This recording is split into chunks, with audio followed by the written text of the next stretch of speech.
Leonardo da Vinci ត្រូវបានគេឲ្យឈ្មោះថាជាអ្នកយល់ដឹងអំពីចក្រវាឡ The Universal Man ព្រោះគាត់មានភាពស្ទាត់ជំនាញលើមុខវិជ្ជាជាច្រើនផ្នែកគាត់មិនមែនត្រឹមតែជាវិចិត្រករឯកប៉ុណ្ណោះទេតែគាត់ក៏ជាកំពូលអ្នកប្រាជ្ញលំដាប់ពិភពលោកម្នាក់ផងដែរ Leonardo គឺជាមនុស្សដំបូងបង្អស់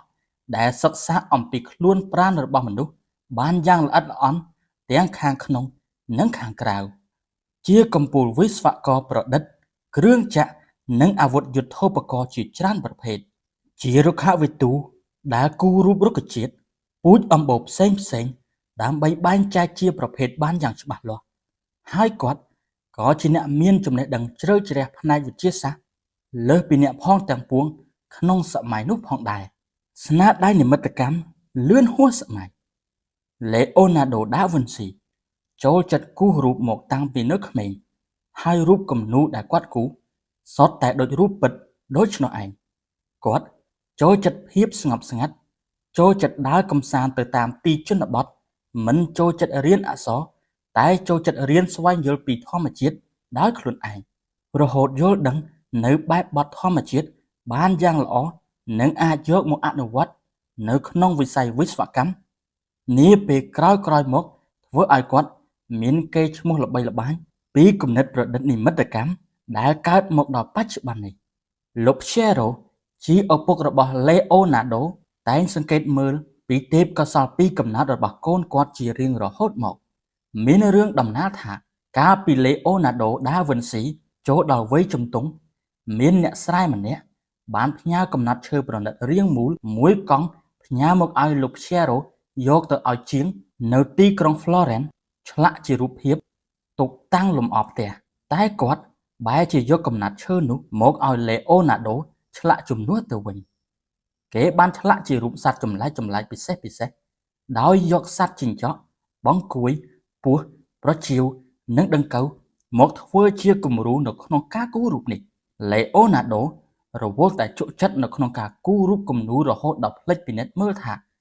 សត្វដែលខ្លួនយកមកធ្វើជាគំរូនោះចាប់ផ្ដើមស្អុយរលួយនោះទេគេ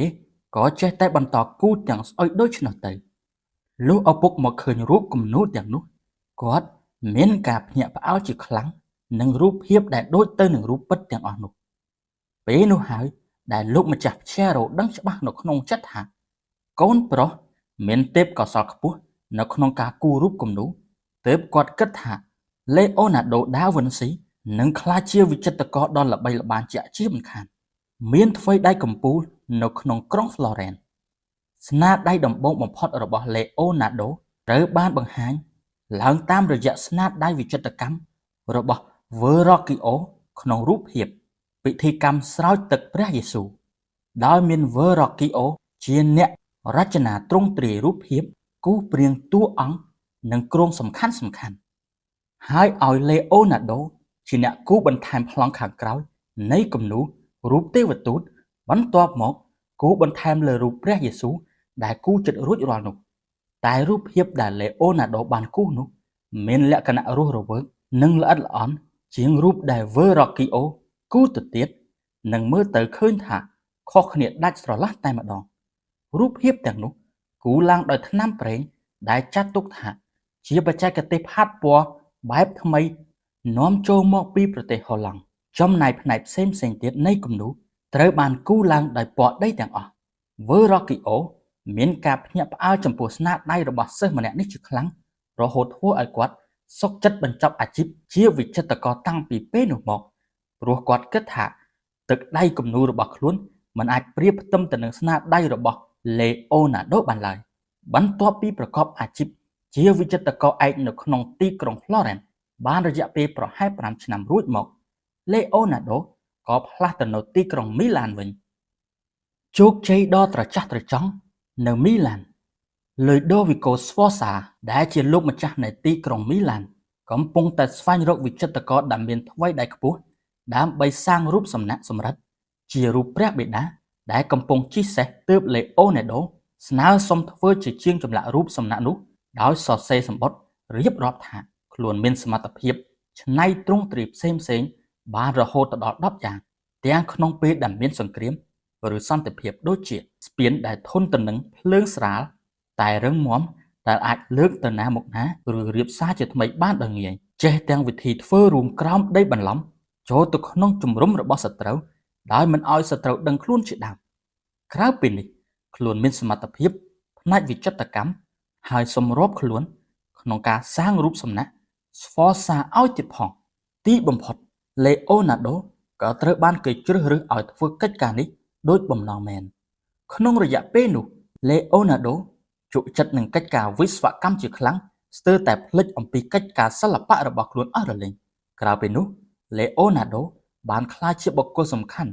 ក្នុងការច្នៃរៀបចំព្រះរាជពិធីបុណ្យអស្ចារ្យមួយដែលបង្កើតឆាកដ៏អស្ចារ្យពោពេញទៅដោយគំនិតច្នៃប្រឌិតគួរឲ្យស្ងប់ស្ងាត់ដល់មនុស្សទូទាំងទ្វីបអឺរ៉ុបសមត្ថភាពពិសេសម្យ៉ាងរបស់លេអូណាដូគឺជាមនុស្សពូកែដៃឆ្វេងហើយអាចសរសេរអក្សរបញ្ច្រាស់បាននៅពេលដែលចង់អានត្រូវយកកញ្ចក់មកឆ្លុះគេតែងតែមានទម្លាប់សរសេរអក្សរបែបនេះជាប្រចាំអាចព្រោះមកពីសម័យមុនគេប្រើទឹកខ្មៅក្នុងការសរសេរបើសរសេរតាមធម្មតាវាអាចធ្វើឲ្យប្រឡាក់ដៃប៉ុន្តែវាក៏អាចជាវិធីលាក់កំបាំងរបស់គេផងដែរក៏មិនដឹងអាចកំបាំងបង្កប់នៅក្នុងរូបគំនូរលេអូណាដូបានគូររូបភាពអាហារពេលល្ងាចគ្រាចុងក្រោយដែលមានរូបគំនូរនេះបានធ្វើឲ្យគេក្លាយជាបុគ្គលដ៏ឆ្នើមបំផុតផ្នែកវិចិត្រកម្មនៃប្រទេសអ៊ីតាលីក្នុងរយៈពេលត្រឹមតែមួយប្រពេចភ្នែកប៉ុណ្ណោះគេបានគូររូបភាពមួយផ្ទាំងនេះនៅលើជញ្ជាំងរោងបាយវត្ត Santa Maria del Grazie នៃទីក្រុងមីឡានក្នុងរូបភាពនេះលេអូណាដូបានបង្ហាញពីហេតុការណ៍ដែលព្រះយេស៊ូវបានប្រកាសប្រាប់ពួកសាវកថាបណ្ដាពួកអ្នកទាំងអស់មានម្នាក់ក្បត់នឹងយើងទើបបណ្ដាលឲ្យមានប្រតិកម្មរំជើបរំជួលនៅនឹងតុអាហារនោះតែម្ដងទីតាំងរបស់រូបភាពនេះមានលក្ខណៈដូចបេះបិទទៅនឹងរោងអាហាររបស់វត្ត Santa Maria del Grazie នេះជាខ្លាំងធ្វើឲ្យអ្នកទស្សនាទាំងឡាយមានអារម្មណ៍ថាហេតុការណ៍នេះកំពុងតែកើតឡើងមែនទែនដូច្នោះមានមនុស្សជាច្រើននាំគ្នាវិភាគថាគេបានលាក់បង្កប់កន្លឹះសម្ងាត់អ្វីម្យ៉ាងអំពីអាថ៌កំបាំងនៃព្រះជីវប្រវត្តិរបស់ព្រះយេស៊ូវទៅក្នុងរូបភាពមួយផ្ទាំងនោះផងដែរតើ Mona Lisa ជានរណារូបគំនូរ Mona Lisa ត្រូវបានគូរឡើងដោយ Leonardo នៅពេលដែលគេត្រឡប់ទៅកាន់ទីក្រុង Florence បន្ទាប់ពីបានចាកចេញពីទីក្រុងនេះអស់រយៈពេល20ឆ្នាំមកហើយរូបគំនូរនេះ